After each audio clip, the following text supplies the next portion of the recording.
The story of Ande Ande Lumut. Long ago, in East Java, there were two powerful kingdoms, Kediri, ruled by King Jayangrana, and Jenggala, under the reign of King Jayanegara. To unite both kingdoms and avoid war, a marriage was arranged between Prince Panji Asmarabangun of Jenggala and Princess Dewi Sekartaji of Kediri. Not long after, Jenggala was attacked by enemies. A great battle took place. Dewi Sekartaji, afraid of her life, decided to flee. She arrived at a small village and knocked on the door of a humble house. A kind woman opened the door, living with her three daughters, Klenting Abang, Klenting Ijo, and Klenting Biru. The woman allowed her to stay and adopt her as a daughter. From then on, she was called Klenting Kuning.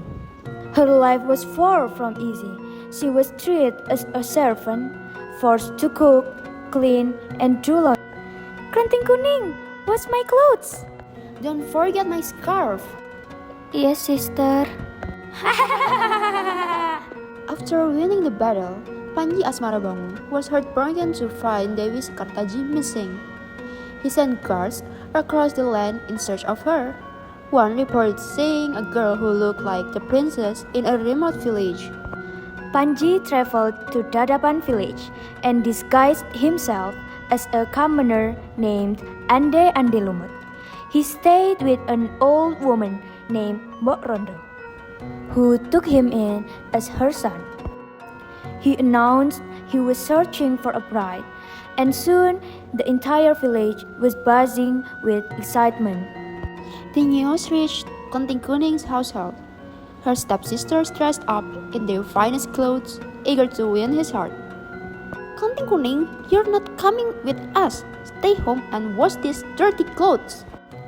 While washing clothes by the river, a talking crane appeared and offered her a magical whip. And the crane said, "Use this whip to follow your sisters. You'll meet Panji Asmarabangun again." They came across a wide river guarded by a monstrous creature named Yuyu Kangkang. And Yuyu Kangkang said, "If you want to cross, you must kiss me first." Ha ha ha ha ha. The sisters hesitated but agreed. Fine, as long as we meet Ande Ande Lumut. Each gives him a reluctant kiss and crosses the river.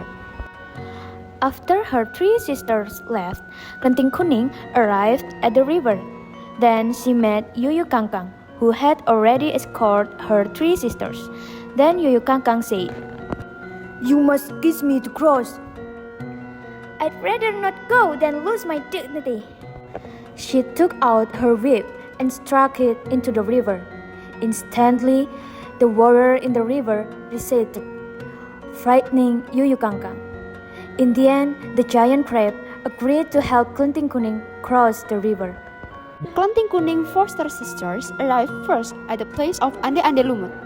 One by one, Klenting Abang, Klenting Ijo, and Klenting Biru showed their beautiful faces to Ande Ande Lumut.